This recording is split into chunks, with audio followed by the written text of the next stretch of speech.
1.2.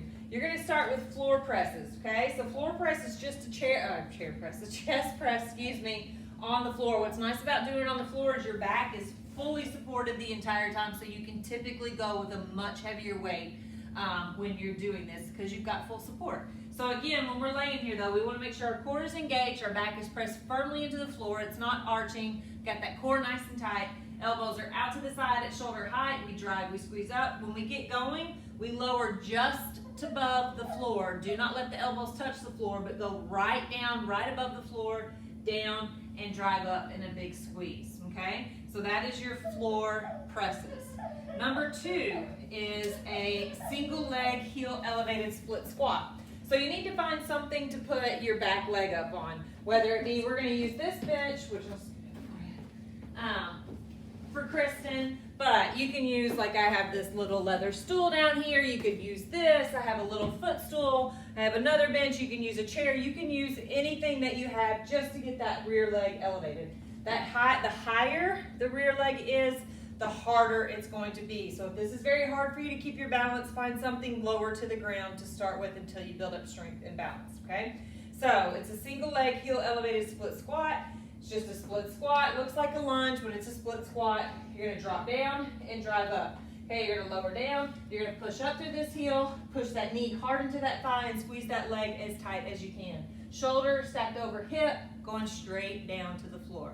Okay, so all your work is gonna be in this front leg, in this glute. Keep your weight in the heel of this side. Okay, so this is your single leg heel elevated split squat. Next, we have a tall kneel upright row ladder. Okay, so what you're gonna do is you're gonna go to 9 reps on this guy, and you're gonna do 9 of each, and you're gonna build a rep one by one. So you're in tall kneeling. When you're in tall kneeling, shoulders stacked over hips, over knees, you're on your back toes. Will you turn around sideways?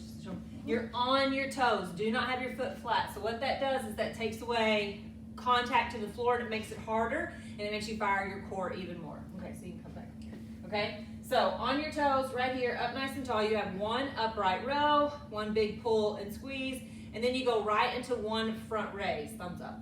On your front raise, I want you to go thumbs up to the ceiling, okay? Then you're gonna go 2 upright rows, 2 front raises. And you're gonna build till you do 9 of each, okay? So that is your upright row, tall kneel, front raise ladder. Next, we have goblet squats. All right, so you're gonna pick up 1 heavy dumbbell, you're gonna hold it at your chest, shoulder width apart, weights in the heels, abs are in nice and tight, you're gonna lower to your squat. Your goal is to get those elbows inside of your knees with good range of motion, okay, in good form. And then drive out, drive up through the heels, squeeze your glutes hard at the top, and do it.